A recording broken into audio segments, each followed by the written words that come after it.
Situé à 15 km à l'ouest de Tours, dans le département d'Indre et Loire, le château de Villandry est un ensemble entremêlant architecture et jardin. Dernier des grands palais qui furent bâtis sur les bords de Loire au XVIe siècle, le château apporte une touche finale aux recherches de la première Renaissance française. En 1532, Jean Breton, secrétaire des finances de François Ier, se porte acquéreur d'une forteresse médiévale située non loin de Tours. Il entreprend de grands travaux pour faire entrer le château de Villandry dans la modernité. Galeries à arcades, pilastres richement décorés, toits à forte pente, etc. De l'ancienne forteresse féodale, il ne subsiste que le donjon, où en 1189, Henri II Plantagenet d'Angleterre reconnut sa défaite face à Philippe Auguste, roi de France. Les jardins actuels du château de Villandry sont le fruit d'une reconstitution patiente effectuée dès 1906 par le docteur Joachim Carvalho à partir des planches et de textes anciens de l'architecte Jacques Androuet du Cerceau, traitant d'un jardin de la Renaissance typique du XVIe siècle. C'est désormais son arrière-petit-fils, Henri Carvalho, qui gère le domaine et ses célèbres jardins.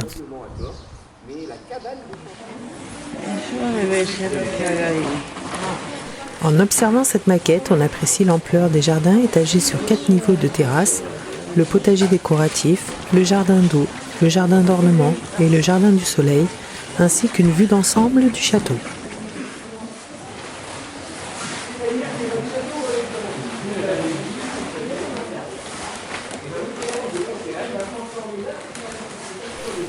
Dans cette pièce, on peut apprécier une atmosphère familiale et confortable. Organisé autour du piano à queue sur lesquels sont disposés des portraits de famille, le mobilier du XVIIIe siècle est recouvert d'une soie produite par une manufacture tourangelle.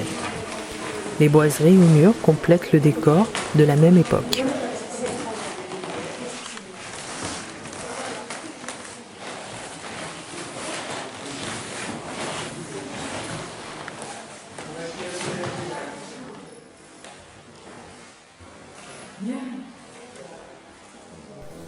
C'est ici qu'eut lieu le 4 juillet 1189 la rencontre entre Henri II Plantagenet, roi d'Angleterre, et Philippe Auguste, roi de France, au cours de laquelle fut signée la paix de Colombier.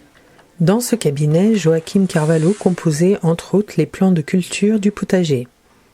Derrière le bureau, une porte-fenêtre permet d'accéder au jardin d'amour.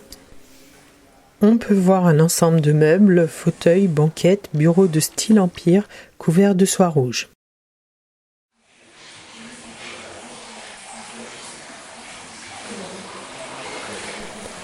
La salle à manger du château de Villandry, au décor chatoyant de boiseries rose saumonée et sa fontaine, rappelle les origines provençales du marquis de Castellane qui possédait le domaine au XVIIIe siècle.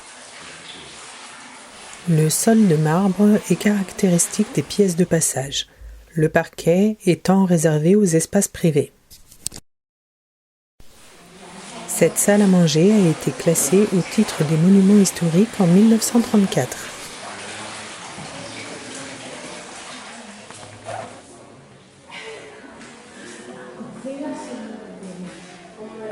La cuisine, en tant que pièce réservée au service, présente un aspect rustique. Taumettes en terre cuite, murs de pierre apparente et bien sûr l'indispensable cheminée imposante. Une batterie de cuisine en cuivre et un tourne-broche rappellent la fonction de cette pièce. Elle n'a pas eu de réaménagement majeur au XVIIIe siècle, contrairement aux autres salles.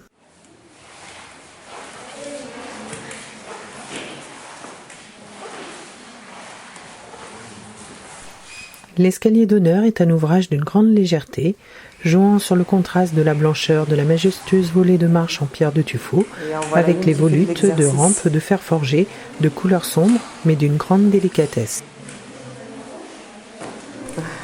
Cet escalier est classé au titre des monuments historiques en 1934. Il dessert les 2 étages du château.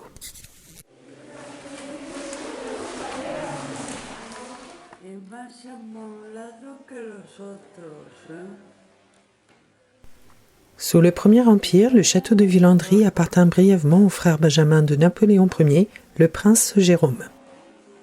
Le mobilier et la décoration évoquent cette époque, meubles en acajou, soie rouge et émoirée, trompe-l'œil, drapés et lance militaire.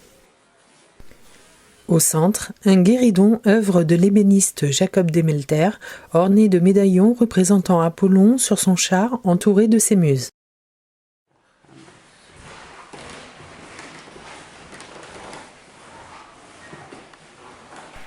La chambre de Joaquim Carvalho, au décor sobre, est à l'image de son ancien propriétaire et possède une très belle vue sur les jardins de l'ornement et le potager. La salle de bain à gauche du lit évoque l'arrivée d'un confort moderne au XIXe siècle.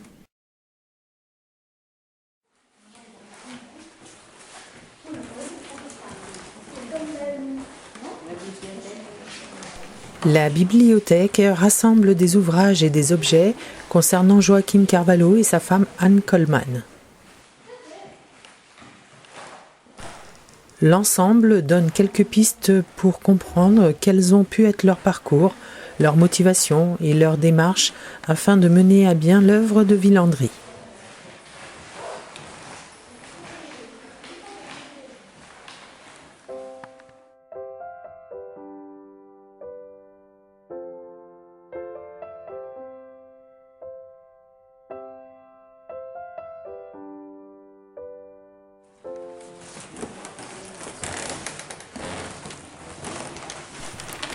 Les motifs du tissu qui habille le lit, les rideaux de l'alcôve et les boiseries est délicatement floral. À droite se trouve une baignoire d'époque Louis XV avec une cuve en zinc et un couvercle canné.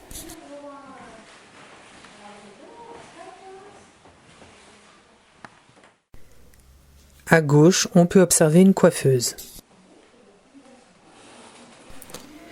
Le parquet aux motifs géométriques est l'un des plus beaux du château. Ce chef-d'œuvre du XVIIIe siècle est une alliance de bois dans un camailleux de brun.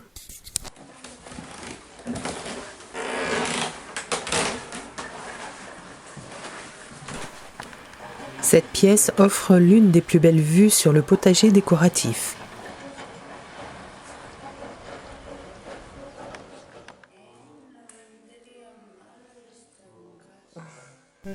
Cette pièce aménagée au XVIIIe siècle avec des boiseries d'un tendre vert, la soie blanche rehaussée de fleurs colorées et d'oiseaux, avait été choisie par Anne Coleman, épouse de Joaquim Carvalho, comme chambre. Son portrait et celui de 2 de ses 6 enfants ont été peints par leur ami, le peintre Charles Milsando.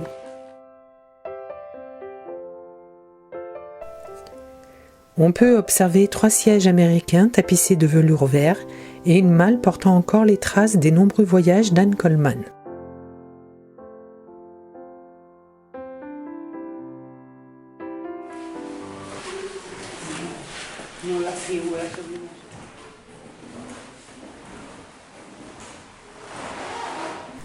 Pendant longtemps, le couple a collectionné des tableaux anciens du siècle d'or de la peinture espagnole du XVIIe siècle.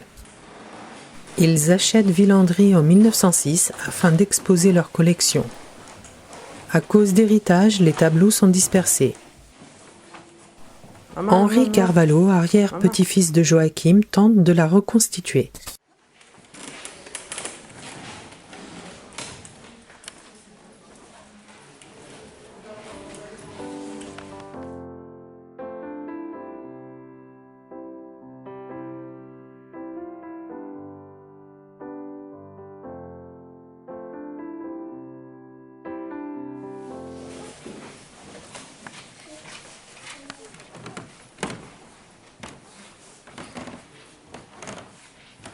Les tableaux illustrent les moments de l'audience accordée par le grand sultan de l'Empire ottoman au marquis de Castellane lorsque ce dernier était ambassadeur de France à Constantinople en 1742.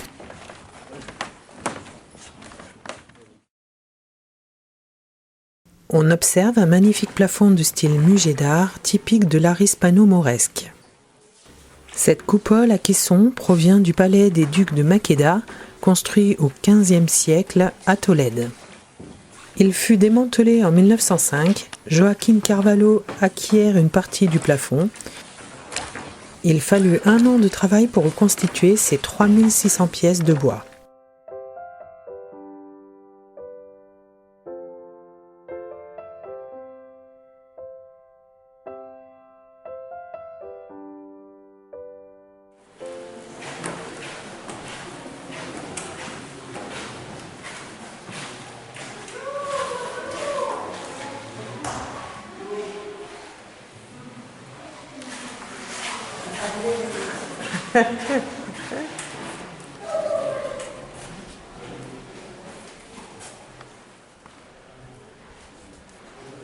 bonita. Esto debe ser el parte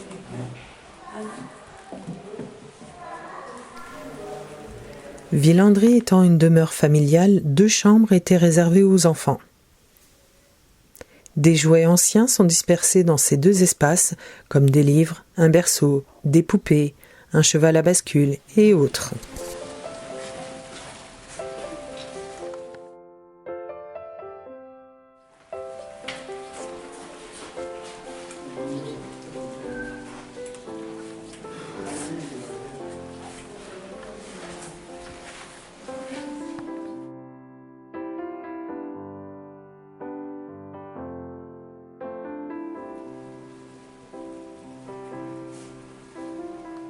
Oh, mira.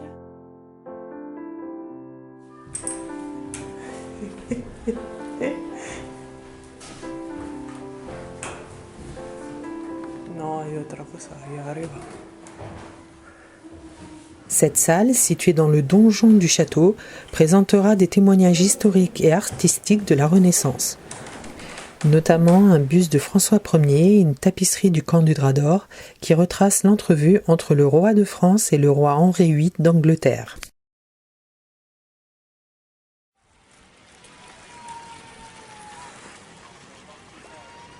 C'est l'unique élément médiéval encore en place qui rappelle que Villandry était une forteresse avant les transformations effectuées suite à l'acquisition du domaine par Jean le Breton au XVIe siècle.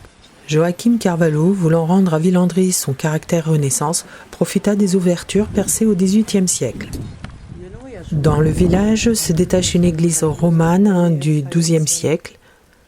Ce paysage est inscrit au patrimoine mondial de l'humanité, l'UNESCO. Oh, continuamos a qué parte.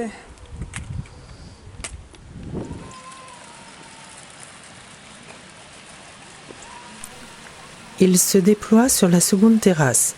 Les 2 salons sont séparés par le canal. Le premier est composé du jardin des Croix et du jardin d'amour. Le second comprend le jardin d'ornement et le jardin de la musique. Oh non, porque subiendo tienes que...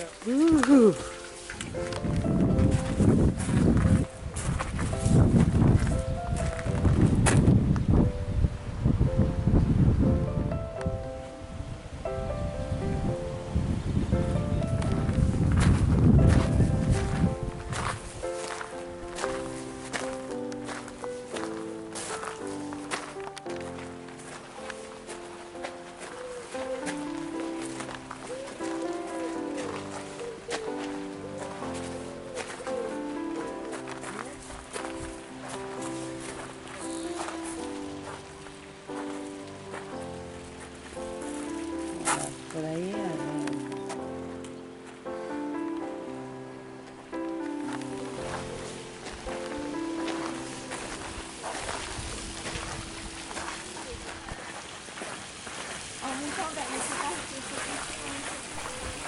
Il s'admire depuis le 3e niveau, centré autour d'une vaste pièce d'eau en forme de miroir Louis XV sur lequel se reflète le ciel.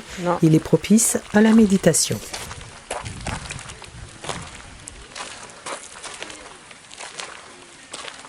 À l'extrémité sud des jardins se trouve un élégant pavillon du XVIIIe siècle couvert d'un toit d'ardoise. C'est à cet endroit que le marquis donnait audience aux fermiers et aux paysans qui travaillaient sur ses terres. Une rénovation a été faite en 2004. Dans les serres, on prépare chaque année plus de 60 000 plants de fleurs et légumes avant d'être mis en terre.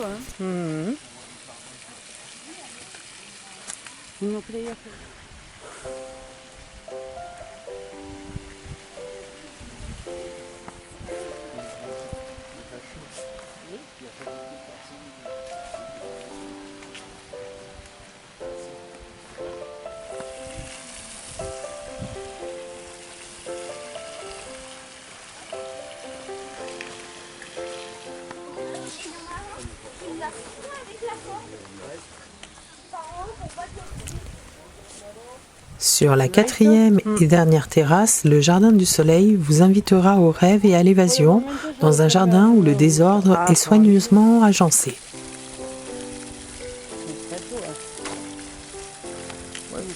Un poco raras. Ya dirás por dónde hay que tirar. A la derecha.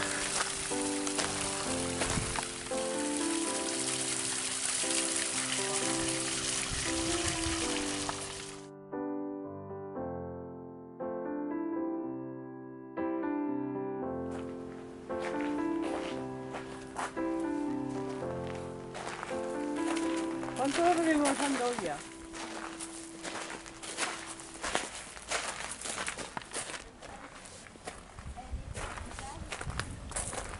Ven por aquí. Ce jardin vous dévoile ses plantes médicinales, aromatiques et condimentaires. Petit passage sous les treillis de vigne.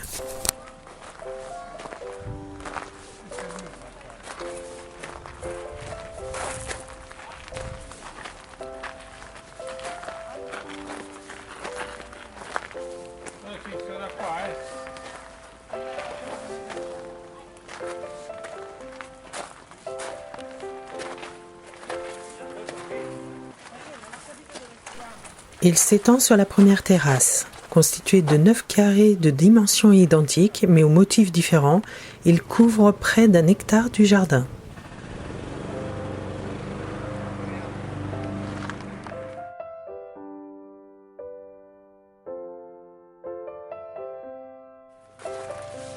Estaba alrededor de agua en el castillo, ¿eh?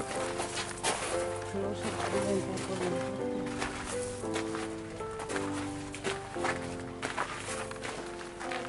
Ponte por el sol, Non, ça va.